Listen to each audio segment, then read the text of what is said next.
spells were, so if you lost your manual, you were screwed. There was absolutely no way to get around that. Also, the story was, severely lacking. Here is a copy of the manual from I think it's the first Ultimate game. And, while many games today have, some sort of storyline in the manual, even though nowadays you see the manual kind of disappearing, very often the story would not extend beyond this. Like, you would see, about 4 paragraphs there, and they would basically set things up, and that was it. They would give you an objective. It wasn't really a storyline. You would be like, oh, kill the wizard, or whatever. And this all changed in 1985. 1985 is when this game came out. Anybody recognize that? Yeah. That is Dragon Quest. Now, it's interesting because we look at Dragon Quest today, like, we don't think of Dragon Quest as like a really progressive, interesting, high-tech RPG. But at the time, there was nothing else like it. It was an absolute revolution. Nothing like it had ever been seen in RPGs before, and it became incredibly popular. In fact, it came out in America. That was the cover of it. That was Dragon Warrior.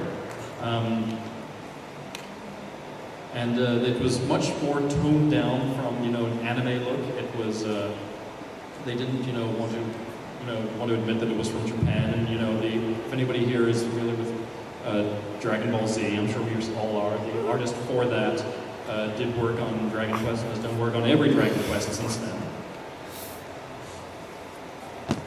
But this, take a look at the game itself. That is actually a shot of one of the battle scenes. And already, this is something that we've never seen before. Now, we think of this as like incredibly common today, but first of all, you see there's a menu there, and that menu tells you everything that you can do in the game. This had never been done. This was very unique. Back in times earlier than this, like I said, you had to have a keyboard, you had to type out everything. If you typed it out wrong, it would just bounce it back at you, or that would be your turn, and you'd get hit or something. You can go into the spells, and it will tell you every single spell that you have available that you can cast. Also, on into some of the gameplay itself.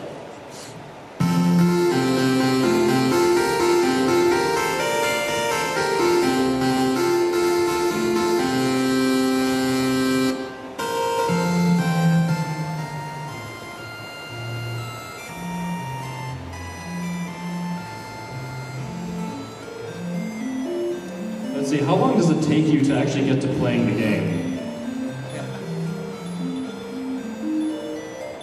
Type in your name, how fast you want the text to scroll, and you started the game. That was it, 30 seconds. And there you are, you're given an objective right there.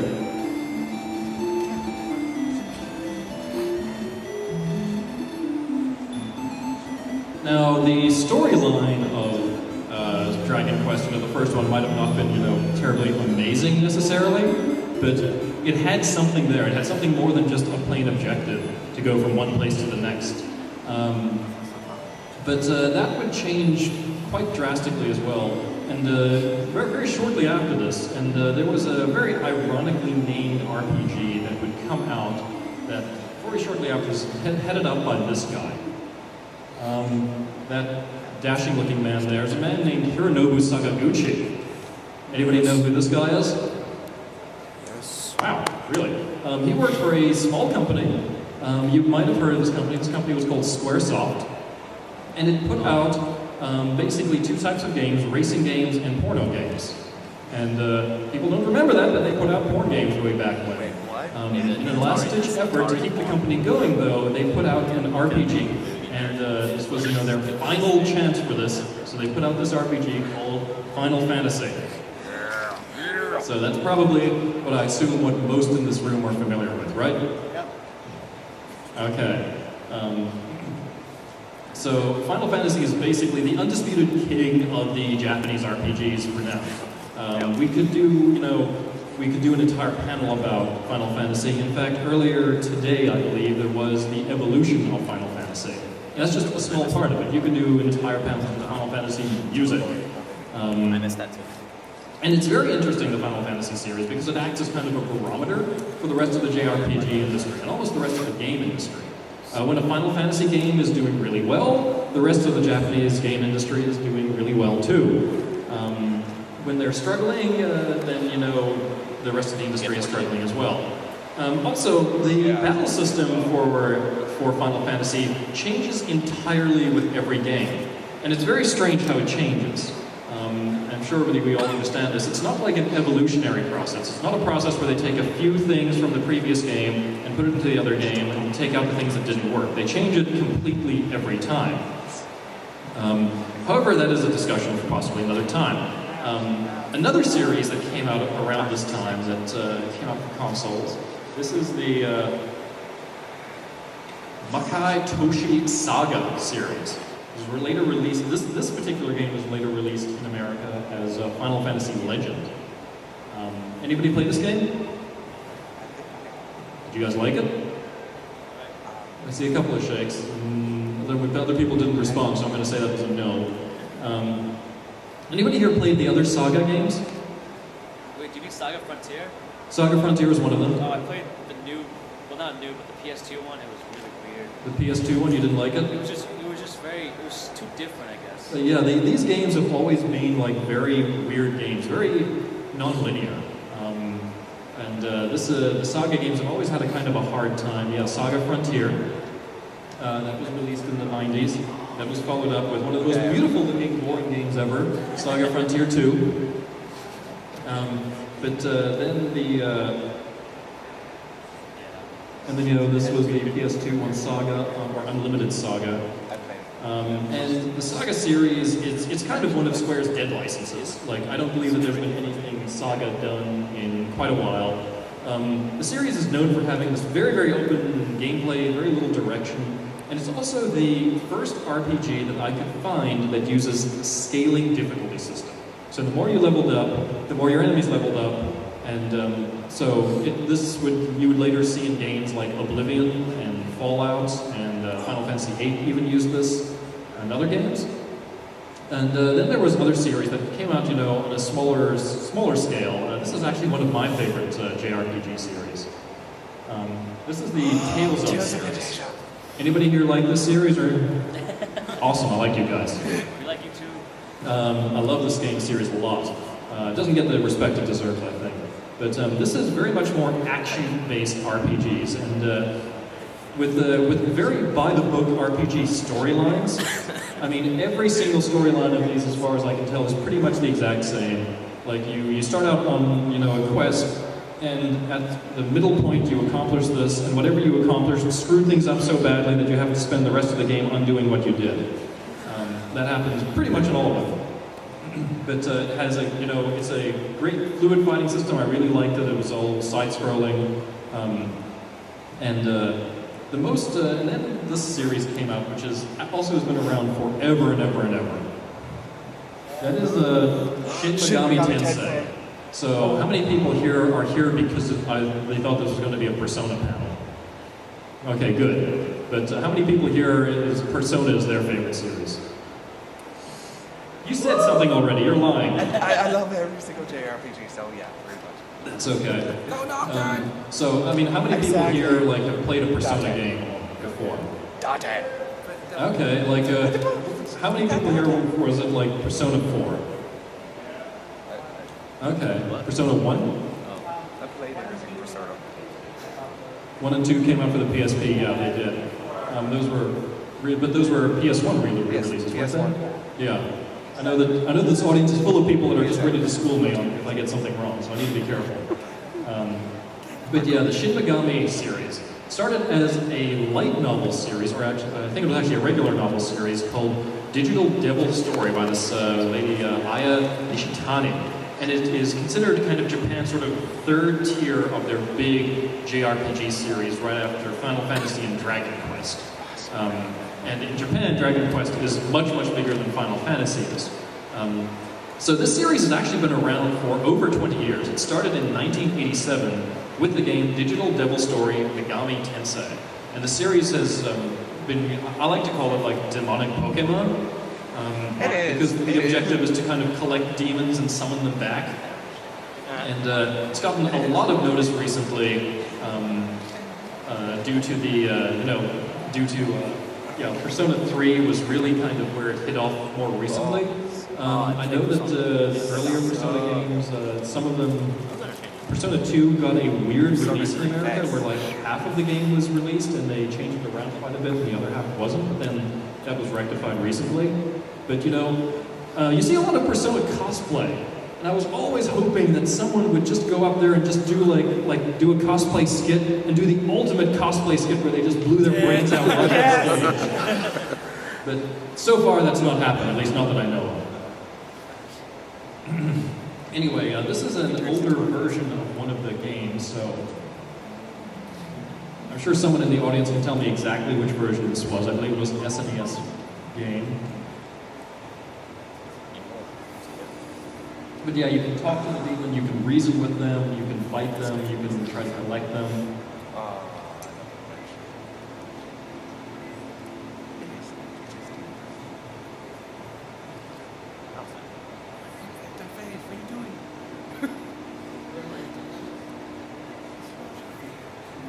He ran over.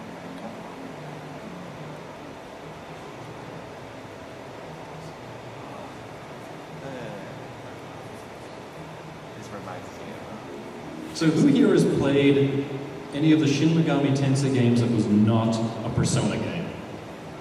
So what did you play? Catherine, that wasn't a Shin Megami Tensei game. That was something else. How about you? Speak up. Nocturne. Oh my God, did you finish that game?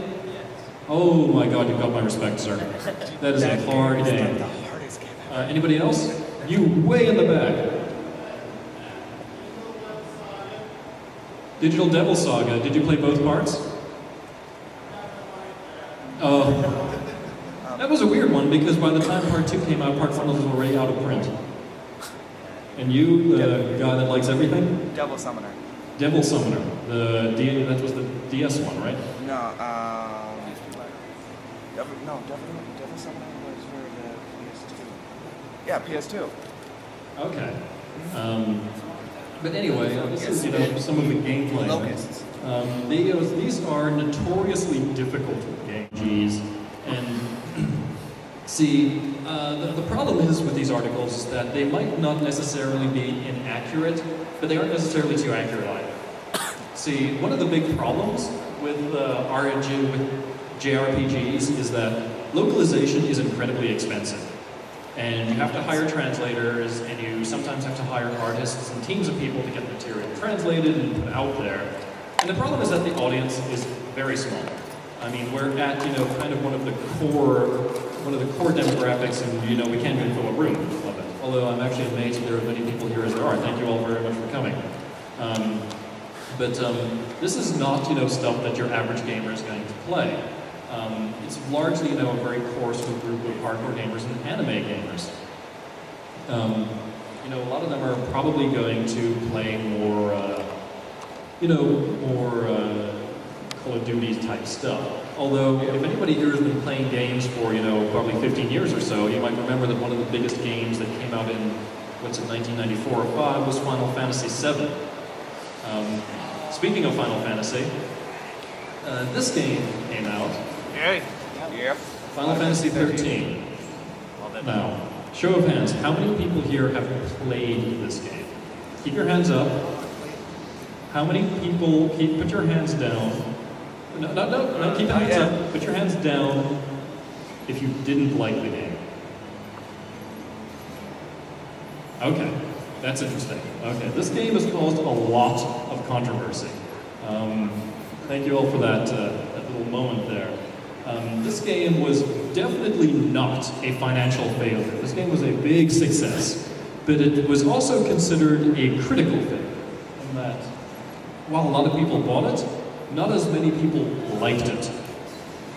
In terms of how it was, what it was trying to do, and how it was received. This can be kind of exemplified by certain games originally not planning on getting a release here. This game, for a while, was never going to come out here. This is a game called Xenoblade. どこまで行っても尽きない砂だけだった頃、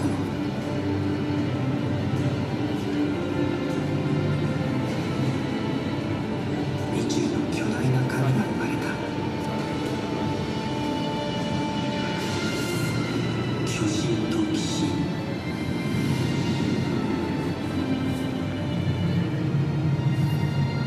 神々は互いの存亡をかけて戦い、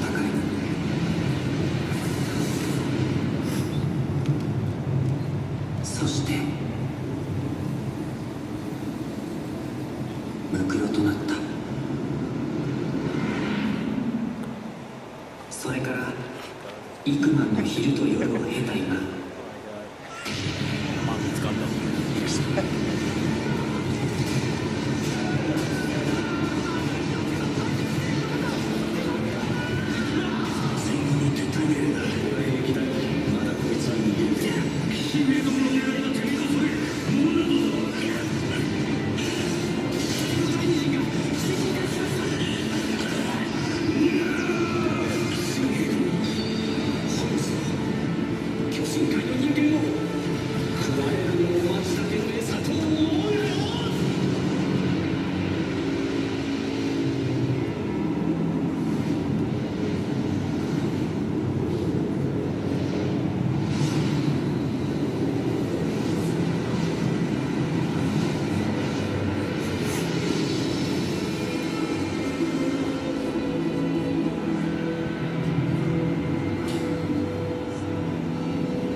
僕らの世界、巨神のムクロの上に広がる大地。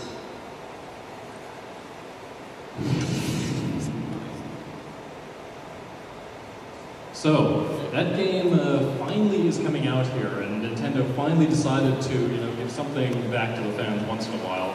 But it took a lot because there just didn't seem to be like there was going to be any audience in America for it.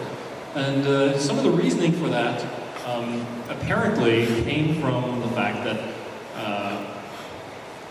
people who play Japanese RPGs and are hardcore Japanese RPG fans are more technically savvy people. Because they're more technically savvy, they know how to pirate these games, and then they tend to pirate the games that need the most people to buy them, like those sorts of games. So we're kind of, eating ourselves alive here. So that's been their reasoning. I don't know how much of that is true or not.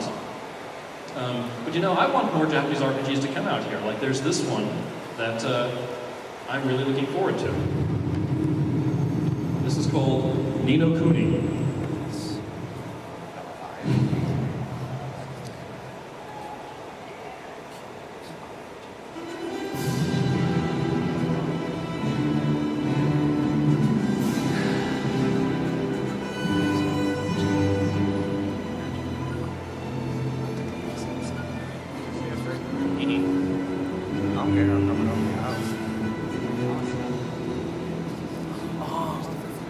I've seen this before. Yeah, I've seen this before.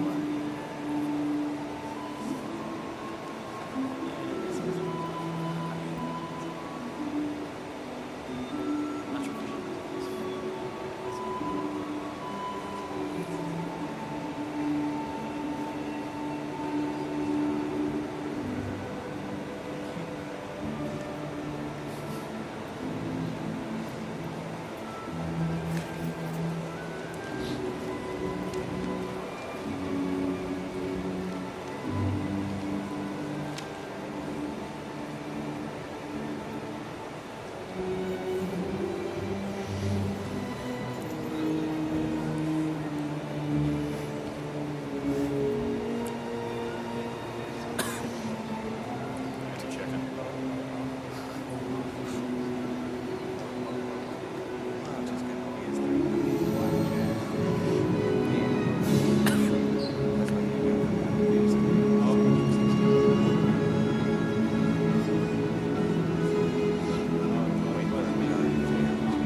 Yeah, Studio Ghibli worked on that. I kind of want to play that game. But, you know, I'm not sure if it's ever going to get released here. So, I guess the moral of the story is if you like JRPGs, buy them. Because you might not see more of them. Anyway, that's kind of the presentation side of my panel. So what I wanted to ask the audience was, you know, kind of as a general swath, like, what are your favorite JRPGs? Well, that's not Final Fantasy. It can be Final Fantasy, that's fine. Well, I like 8, but I also love Lost Odyssey. Lost Odyssey. Yes, Ooh, good I art. love With that you. game. I'm with you. That was a 360, right? Yes. Okay. Anybody else play that? Okay, of course you. You sir, in the fancy hat. Phantom Brave. Yes. How about you? Suikoden 2. Suikoden 2. Yeah. The $150 game or something? I got it when it was 40. No, it was on Now it's cheaper. PSN. It's Yeah, on now you PSN. can get it. Oh, no, but I'm saying I bought it. You, sir. My first game. Speak up. Parasite Eve. Yeah, I guess that kind of counts. You, sir. Phantasy Star. Oh, I didn't talk about Phantasy Star at all, did I? Which Phantasy Star are you thinking of? Like, the third one? Okay. Okay. They've made more recently, yeah. They're largely online games, though, haven't they? Yeah. Right. The PSP one came out recently. Pen Pen. Tales of Symphonia. I love that one. That was which version did you play? The one for the GameCube. Yeah. Let's go from the back to the front. You, sir, way in the back there. One guy behind you. No, you.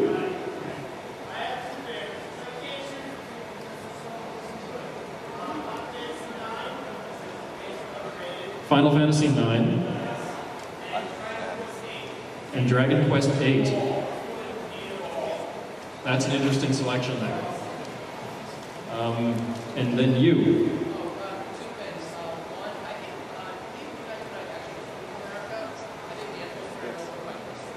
Nino Kuni? Okay, that's news I just might have missed. So I'm glad that it's coming. Okay. Oh, you took my yeah, I do. Okay. By the way, has anybody here played any of this series? Wild Arms? Yes. Yes. Yeah, Wild Arms has always had kind of a hard time. It came out as kind of a transition RPG right before Final Fantasy VII. It's kind of like, oh, first RPG with some 3D stuff going on in it. But has anybody played any of the other Wild Arms games? Yeah, which one did you play?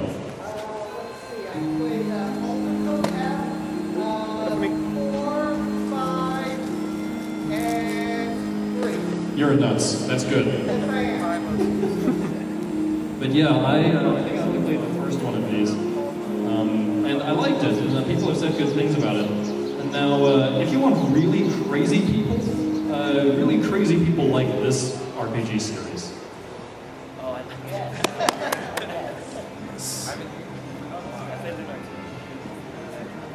I forget about,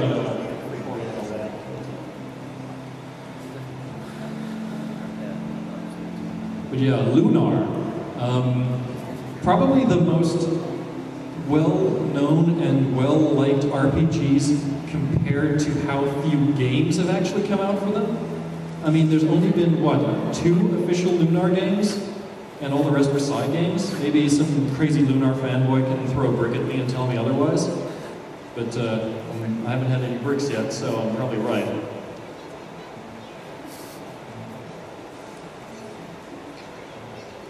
Master Dine, but this is ridiculous. If Dine were still alive today, I'm sure he'd tell you to stop dreaming about his exciting quest, get off your butt, and set out on your own fantastic adventures.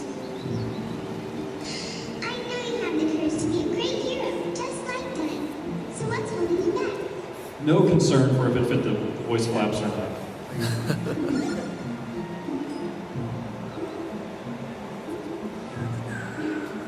I'm actually playing through the PSP version of this game now.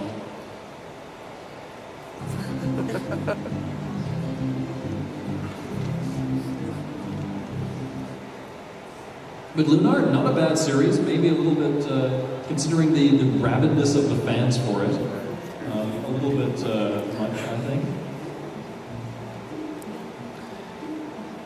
Did anybody play much of this series? This is a very rarely seen commercial.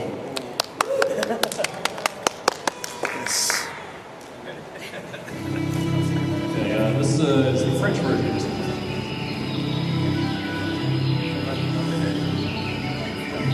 The peaceful land paradise is threatened by an unspeakable evil, and only one person has found the power to restore perfect order.